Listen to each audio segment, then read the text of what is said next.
하나님의 말씀 빌립보서 3장 4절로 9절까지 말씀입니다. 빌립보서 3장 4절로 9절까지 말씀입니다. 봉독합니다.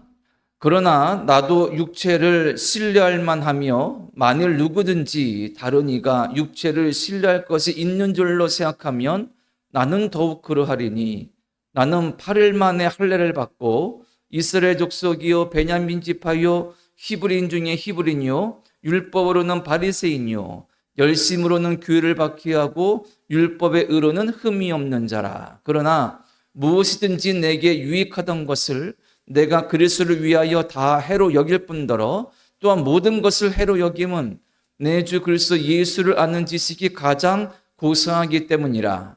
내가 그를 위하여 모든 것을 잃어버리고 배설물로 여김은 그리스도를 얻고 그 안에서 발견되려 함이니 내가 가진 의는 율법에서 난 것이 아니요 오직 그리스도를 믿음으로 말미암은 것이니 곧 믿음으로 하나님께로부터 난 의라. 아멘. 자, 오늘 본문으로 오늘이 네 번째 시간이고 이제 오늘로 이 부분을 마무리 지으려고 합니다. 그리고 다시 한번 이 상황들 짧게 말씀드리면 우리가 앞단락이라 할 수 있는 2절과 3절에서 율법을 지킴으로 말미암아 의로워질 수 있고 하나님 앞에 구원받을 수 있다고 자랑했던, 그렇게 해서 빌립보 교회 안에 바울이 전한 십자가의 복음을 왜곡했던 어떤 그런 사람들 향하여서 바울이 유대인으로서의 자신의 어떤 혈통 그리고 어떤 특권, 어떤 그런 자랑할 만한 것들을 쭉 열거하면서 육신의 조건으로 보자면 내가 너희들보다 훨씬 유대인의 조건이 좋다.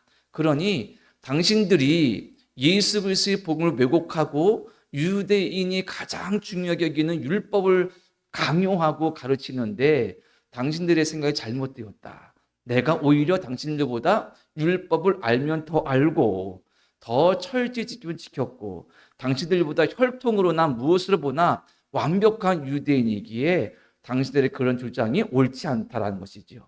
이것은 바울이 자신의 혈통이나 뛰어난 조건을 자랑하기 위함이 아니라 오히려 자신의 그런 부분들을 고백하면서 그렇게 복음을 왜곡하는 사람들을 부끄럽게 하고 자신의 어떤 신앙을 고백하기 위함인 것을 우리가 알고 있습니다. 그래서 이렇게 시작된 4절로 9절까지 말씀에 바울은 자신이 선천적으로 부모에게 물려받은 유대인으로서의 특권, 그리고 유대 종교를 가진 유대교를 믿는 사람으로서 살아오면서 쌓아온 자랑거리들, 그런 것들을 좀 열거했죠. 짧게 본다면 5절부터 시작된 것에 보면 8일 만에 할례 받았다. 그리고 이스라엘 족속이다. 베냐민 지파다. 이것은 부모에게 물려받은, 태어나면서부터 받은 유대인으로서의 어떤 특권이고 자랑이지요. 그 다음에 히브리인 중에 히브리인, 율법으로는 바리새인, 열심으로는 교회를 박해하고 율법의 의로는 흠이 없다. 이것은 바울이 유대인으로서 성장하고 유대의 교인으로서 또 랍비로서 율법을 연구하고 지키는 사람의 삶을 살아면서 그가 이룩한 여러 가지 어떤 훌륭한 유대인의 모습을 자랑하고 있는 것입니다. 그러면서 7절 끝에 바울이 말했죠. 내가 그리스도를 위하여 다 해로 여긴다. 우리가 지난 시간 7절까지 본 겁니다. 자신이 유대인으로서 가지고 있는 모든 특권이나 자랑거리나 그런 것들을 이제 다 해로 여긴다. 이렇게 말했습니다. 이것은 반복하건대 빌립보 교회 안에 들어와서 예수를 믿는 것도 좋지만 그와 더불어 율법도 지켜야 돼. 이렇게 강요하고 자신들이 어떤 율법이나 어떤 열심을 자랑했던 그 사람들에 대한 책망이면서 그런 것들이 아무 쓸모가 없다. 그것을 말하고 있습니다. 그러면 오늘 8절과 9절을 볼 터인데 그것이 왜 해가 되는지, 의미가 없는지 그것들을 좀 살펴보면서 좀 이 단락을 마무리하고자 합니다. 먼저는 8절과 9절 말씀을 이해하려면 여러 말씀이 있지만 핵심이 뭐냐면 의입니다. 의. 우리가 말할 때 하나님 앞에 의롭다, 하나님 나를 의롭다 하셨다. 이럴 때 사용된 의. 바울은 그것을 깨달음으로 말미암아 자신의 어떤 삶을 돌아보고 그렇게 훌륭하고 남들보다 뛰어난 유대인으로서의 모든 것을 내려놓았다고 고백하고 있기 때문이지요. 자, 이런 의미에서 해로 여긴다. 8절에 다시 한번 말합니다. 또한 모든 것을 해로 여김은 해로 여긴다. 달리 말하면 손해라는 거예요. 그러니까 내가 삶을 살고 하나님을 믿는 사람으로서 이전까지 내가 가지고 있던 유대인으로서의 모든 조건들을 붙잡고 그것을 자랑하고 여전히 율법을 지켜서 그것에 대한 열심과 뭔가 성취를 자랑하고 의수되는 것이 오히려 내게는 손해다. 버려야 될 것이다. 이렇게 말하고 있습니다. 그러면서 바울이 어떤 직설적인 단어를 말하죠. 8절 끝에 보면 배설물로 여김은 그리스를 얻고, 배설물이라고 말합니다. 이 단어의 원어적인 의미는 두 가지입니다. 한 가지는 개에게 던져주는 거예요. 그러니까 지금 반려견이라 할 수 있는 집 안에서 내가 내 가족처럼 키우는 개가 아니라 막 밖에서 키우는 개 있잖아요. 그러니까 바울 시대에는 그런 개가 더 많았겠죠. 그 당시에 어떤 반려견 같은 그런 개가 있었을까? 좀 의아하고 의심하게 되죠. 그런 개가 없었을 것 같아요. 어쨌든 그 당시에 동네를 쏘다니고 우리가 말하는 똥개라든가 들개라든가 그렇게 표현하는 막 돌아다니는 그런 개들에게 던져주는 것. 그 개들에게 뭘 던져줍니까? 그냥 어떻게 보면 좋은 거 줄 수 없잖아요. 버리는 것 주고 음식 남은 것 주고 그렇지 않겠습니까? 그러니까 쓰레기 같은 것, 하찮은 것 주는 겁니다. 그게 배설물에 해당되는 원어의 첫 번째 뜻이고 두 번째 뜻은 바울이 말하는 바 배설물 그리고 어떤 그 거름 그리고 분변 그리고 새 번역이나 다른 성경에는 오물, 쓰레기 이렇게 번역했습니다. 그러니까 우리가 지금 몇 시간 동안 보온 바울의 어떤 자랑거리 뭡니까? 8일 만에 할례 받은 완벽한 유대인이고 이스라엘 족속이고 그리고 베냐민 집하고 히브리인 중에 히브리인, 모국어를 할 수 있는 히브리인이고 율법으로는 철저한 그 당시에 거의 한 6천 명 정도밖에 안 됐던 바리새인 중에 바리새인이고 이런 것들을 다 배설물처럼 버렸다. 의미 없다. 오히려 내게 그거 가지고 있어봐야 손해다. 마이너스다. 라고 말하고 있는 것입니다. 여기서 바울이 의를 생각하고 있는 겁니다. 의라는 관점에서 보니까 그 모든 것이 의로움에 도움이 안 된다는 거예요. 그러면 의는 무엇인가? 참 많은 어떤 고민을 하게 되고 연구도 필요하고 나눔도 필요한데 아주 간략하게 오늘 말씀과 연관해서 본다면 의라는 것은 하나님과의 관계 속에서 얻어지는 그 무엇인 거예요. 하나님과의 교제, 하나님과의 화해. 우리는 죄로 말미암아 아담 이후로 하나님과 어떻게 보면은 교제나 친교나 화해에 이를 수가 없었잖아요. 그것을 하기 위하여서 유대인들은 뭘 선택했습니까? 율법을 선택한 거죠. 바울도 그것을 내가 하나님께로부터 뭔가 의롭다는 것을 인정받으려면 내가 이렇게 해야 돼 하면서 율법을 철저히 지킨 유대주의자, 율법주의자, 바리새주의자였잖아요. 자, 원래 의는 이런 인간적인 노력으로는 도달할 수 없는 것입니다. 본래적 의미에서 의는 하나님과 관계성에서 하나님과 깊이 교제하고 친교 나누며 그리고 그분의 은혜로 말미암아 내가 얻게 되는 것이지요.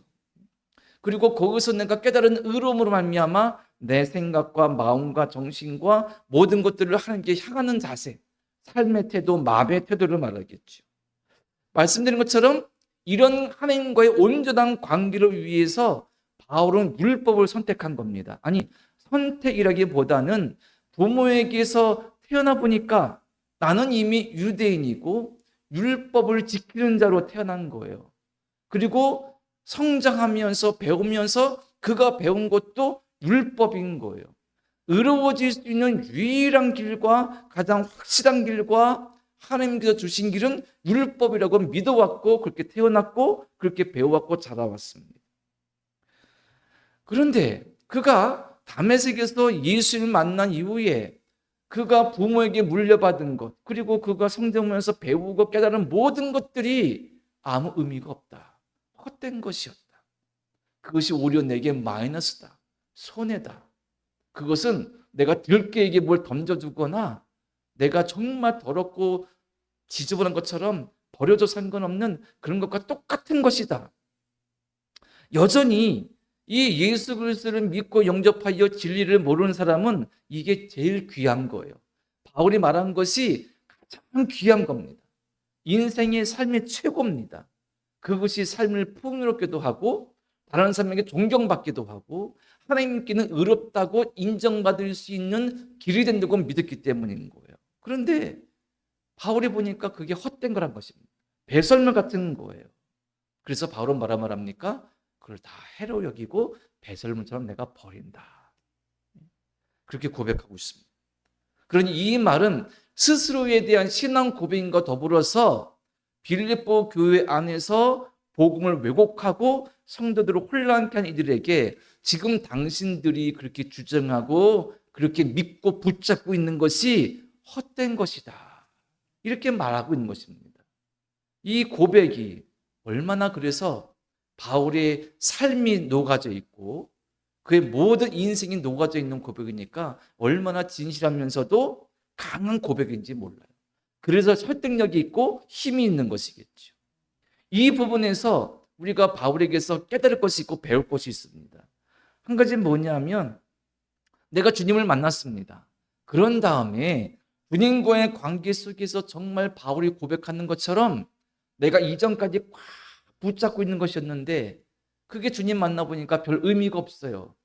그런 것이 내게 있다면, 내 속에 있다면, 내 삶에 있다면 바울처럼 그것을 포기할 수 있는 믿음과 용기가 필요하다는 거예요. 우리가 예수님을 최고의 주로 고백하고 찬양하지만 실제적으로 내 삶과 마음에서 주님이 최후가 되기보다 아니 입술로는 고백하는데 내가 바울이 고백한 것처럼 다른 것도 붙잡고 있는 것이 있다면 그것을 내려놓을 수 있는 포기할 수 있는 믿음이 있는가? 그 부분은 우리가 진지하게 돌아보고 고민해야 됩니다. 예수님보다 더 좋은 가치들은 여전히 많아요. 바울이 예수님 만나기 전에 그에게 최고의 가치는 율법이었고 유대교였고 정통 유대인이었습니다. 거기서 그가 얻은 명예, 어떤 여러 가지 자랑, 여러 가지 풍요함 그런 것들은 당시 세계에서 많은 사람들이 부러워하던 것들이었습니다. 근데 바울이 예수님이라면 절대 진리, 절대 생명을 깨닫고 만난 이후에 그것이 의미 없음을 깨닫고 내려놓은 겁니다. 그래서 이런 것들을 내려놓을 수 있다면 은혜인 것이고 우리가 마음으로 삶으로 예수님이 최고라는 것을 고백할 수 있고 그 외의 것들을 내가 내려놓을 수 있다면 참 귀한 믿음이고 은혜인 것이죠. 그리고 그 가운데 진정 은혜가 있고 만족이 있고 감사가 있겠죠. 또 한 가지 내게 바울이 가졌던 것처럼 좋은 것이 있다면 뭔가 좋은 것이 있고 자랑할 만한 것도 있다면 그 근원이 어딘가 출처가 어딘가 확인하는 겁니다. 이것이 하나님께로부터 내게 온 것이구나. 예수님을 만난 사람이라면 예수님 믿는 사람이라면 내게 있는 어떤 좋은 것들이 있다면 그리고 소중한 것들이 있다면 그것이 주님께로부터 온 것이고 주님을 영광을 위해서 쓰여질 것인 것을 우리는 고백할 수 있어야 되겠고 믿음으로 결단할 수 있어야 되겠죠. 그래서 우리가 진정 예수를 만난다면 예수님 만나서 모든 내가 가진 것들을 다 버리거나 포기하거나 멀리하거나 그럴 수는 없겠죠. 하지만 그것을 바라보는 시각은 바뀌어야 됩니다. 예수님보다 내가 더 사랑하는 것이 있다면 그 사랑, 집착에 대해서 포기해야 되겠고 때로는 그것을 버릴 수 있는 믿음의 결단이 필요하고요. 예수님을 믿는 믿음 안에서 내게 있는 소중한 것들이 주님께로부터 온 것이구나. 주님께 영광 돌려야 라는 것을 우리가 깨달아야 온전한 믿음의 사람으로 세워지고 예수님과 함께 살아가는 복된 인생을 계획하고 나아갈 수 있다는 것입니다. 자, 이런 깨달으면 뭔 수 있어야 되겠고요. 그 다음 두 번째는 뭐냐면 바울이 의를 말하죠. 의라는 것이 내가 무슨 율법을 열심히 지켜서 되는 것이 아니구나, 이걸 깨달았어요. 그래서 그 모든 것들을 해로 여기고 배설물처럼 버린다 그랬습니다. 그러면 거기서 끝이냐? 아니라는 것이죠. 그 전까지 모든 좋은 조건이나 소중하고 자랑거리들이 의미가 없어. 여기서 그것을 깨닫는 것에 끝난 것이 아니라 그 다음은 뭐냐는 것입니다. 의로움을 완성시키시는 것이 무엇이냐? 바울은 뭘 깨달았습니까? 그것이 예수 그리스도 안에 있구나. 예수님께 있구나. 예수님의 십자가와 부활로 말미암아 그 믿음을 내가 고백하며 예수님을 영접하고 받아들일 때 내가 정말 의로워지는 것이구나 라는 것을 깨닫게 된 것입니다.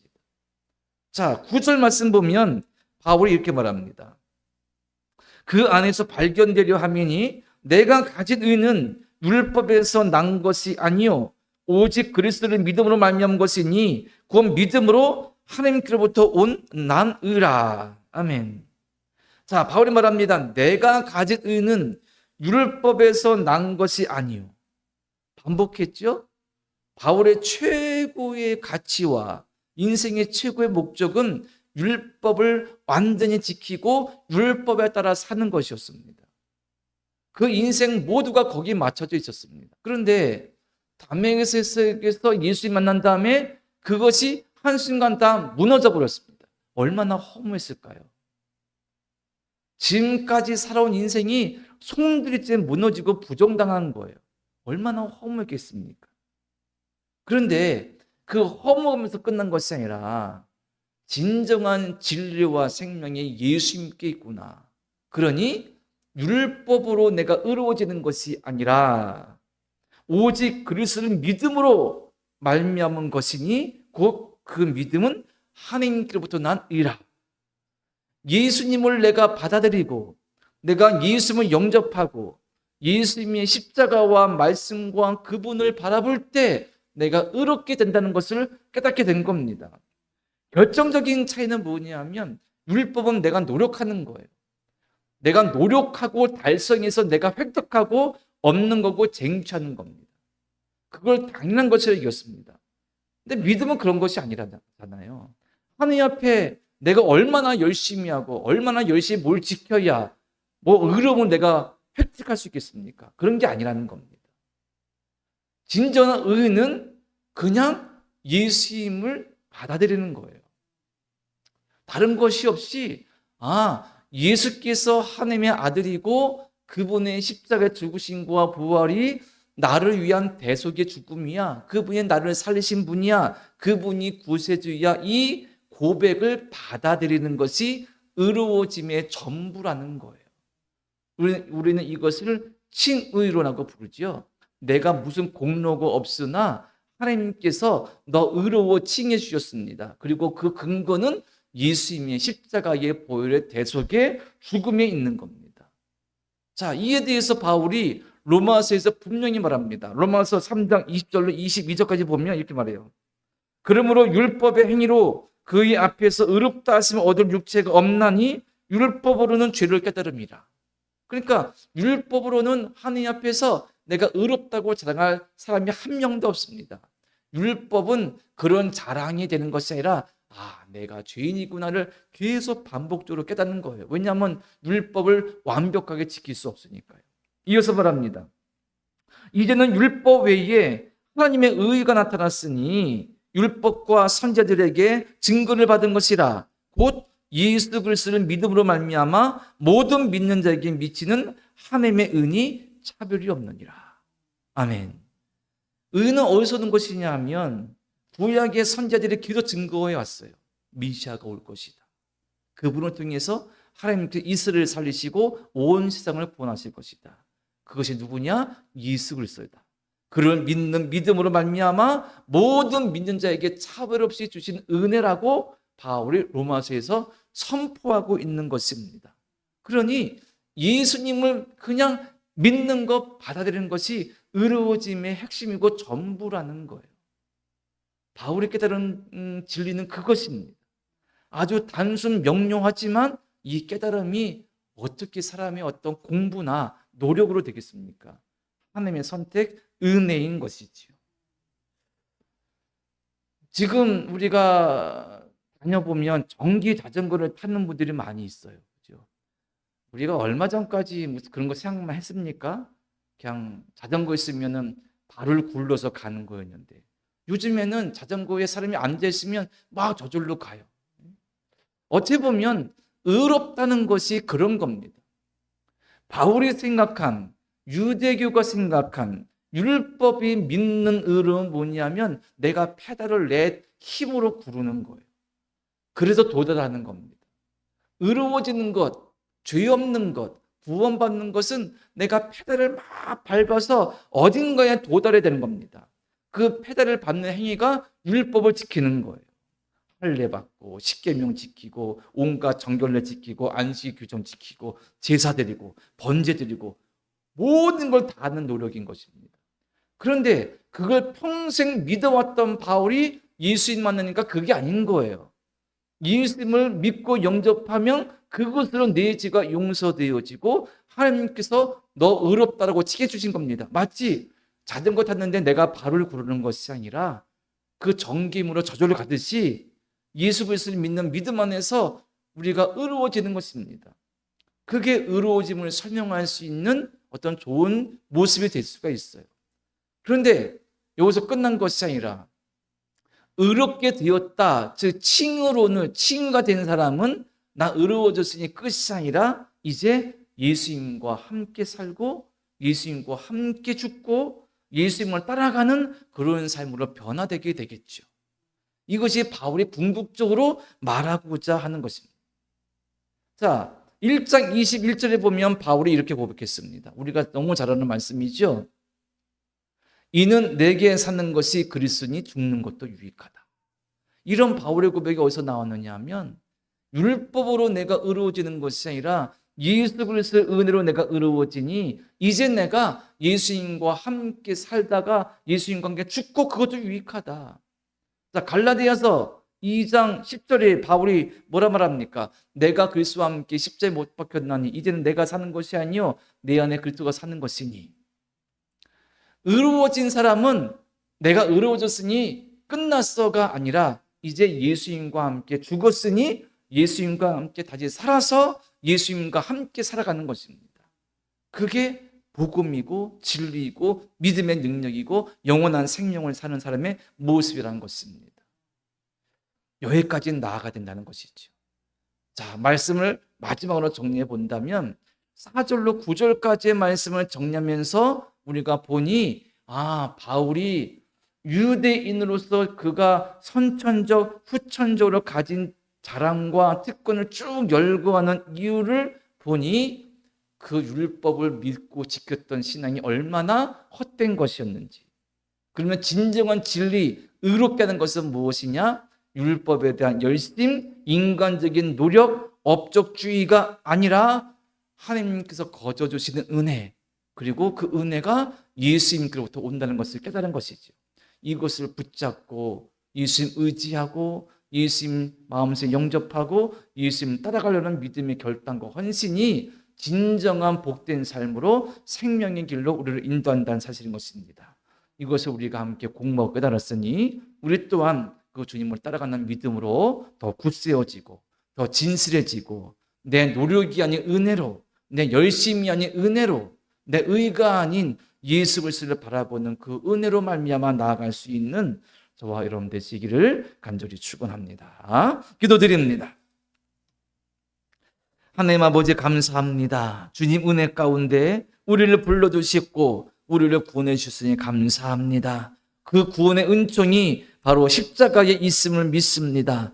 바울이 평생 동안 붙잡고 지키었던 그 유대교의 열심과 율법에 대한 충성과 열심이 헛된 것임을 깨달은 것처럼 우리 또한 우리의 삶 가운데 우리의 모든 모습 가운데 있는 우리의 인간적인 모습을 내려놓고 주님 붙잡고 십자가 바라보며 주님 따라가도록 인도하시고 믿음 더해주시고 은혜 더하여 주시옵소서. 그런 믿음으로 우리의 삶이 복되고 우리의 생명이 복되며 우리의 심령 가운데 은혜가 넘쳐서 주님과 살아가는 귀한 삶을 사도록 도와주시옵소서. 예수님의 이름으로 기도드립니다.